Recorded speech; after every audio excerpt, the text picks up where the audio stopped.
मालगुड़ी गांव के बाहर एक पुरानी हवेली थी। बड़ी सी हवेली, लंबे लंबे खंभे, घुमावदार सीढ़ियां, पर हवेली वीरान थी। खिड़कियां बंद, रंग उड़ा हुआ। गांव वाले इसे भूतिया घर कहते थे।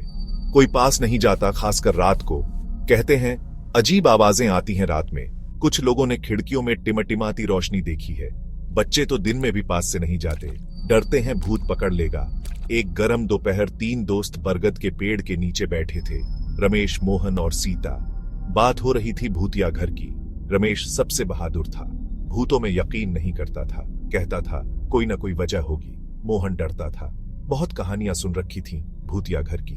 सीता समझदार थी, कहती थी बेकार में मुसीबत क्यों मोल लेना, पर जानती थी दोस्तों को रोक नहीं पाएगी अगर वो भूतिया घर जाने की ठान ले।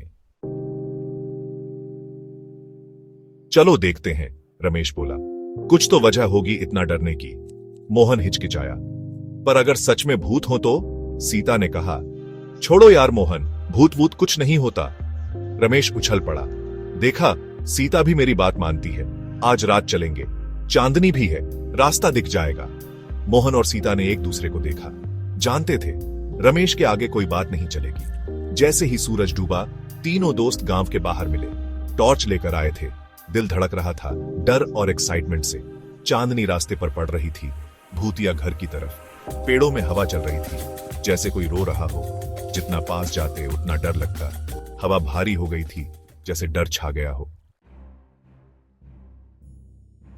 हवेली के पास आकर रमेश ने हाथ उठाया, दोस्तों को रुकने का इशारा किया।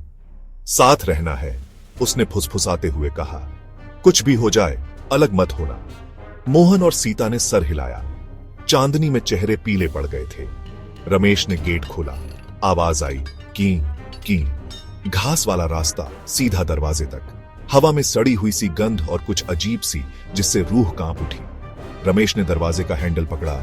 कड़ कड़ करके दरवाजा खुला। अंदर अंधेरा था, धूल ही धूल। अंदर और भी डरावना था। मकड़ी के जाले, धूल और सड़न की बदबू। बस दिल की धड़कन सुनाई दे रही थी। टॉर्च की रोशनी में साए नाच रहे थे। पुराना फर्नीचर चादरों से ढका हुआ, जैसे कफन हो।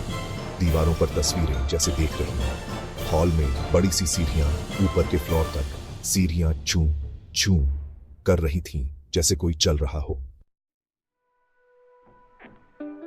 रमेश ने देखा, एक पेंटिंग थोड़ा सा खुला हुआ था। उसने उसे धकेला। एक छोटा सा अंधेरा कमरा था। अंदर एक लकड़ी का बॉक्स रखा था। कांपते हाथों से ढक्कन उठाया। अंदर सोने के सिक्के, जेवर, पुरानी चीजें। तीनों हैरान रह गए। खजाना मिल गया था। तब समझ में आया, भूतिया घर की कहानियां बस लोगों को दूर रखने के लिए थी। किसी ने जानबूझकर अफवाह फैलाई थी, अपना खजाना बचाने के लिए। बॉक्स बंद करके कमरा छुपा दिया। गांव वालों को बताना था, भूतिया घर की अफवाह ने बहुत डरा रखा था, सच सामने आना चाहिए। अगले दिन गांव वाले चौपाल पर जमा हुए। रमेश, मोहन और सीता ने सब कुछ बताया। खजाने के बारे में, भूतों की सच्चाई के बारे में। पहले तो यकीन नहीं हुआ, पर जब खजाना दिखाया तो मान गए। गांव वाले खुश हो गए। खजाना गांव के लिए था। भूतिया घर डरने की जगह नहीं, अच्छे भविष्य की जगह थी।